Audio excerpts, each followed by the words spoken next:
B2B software categories are getting insanely crowded. We operate in one category called demo automation software. And there was I think when we started, there were 10 vendors. Now there's maybe 50. Our GTM motion was always hey, how do we stand out? How do we think differently, right? How do we come up with marketing campaigns that question the traditional tactics, whether that's how the webinars are done or how SEO is done or how ad creative should be done, right? But there's no definitive way to answer that question.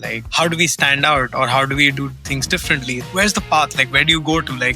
How do you think differently? So there's a framework that I built internally in here, which is called PIPE, which is basically how do you interrupt a pattern?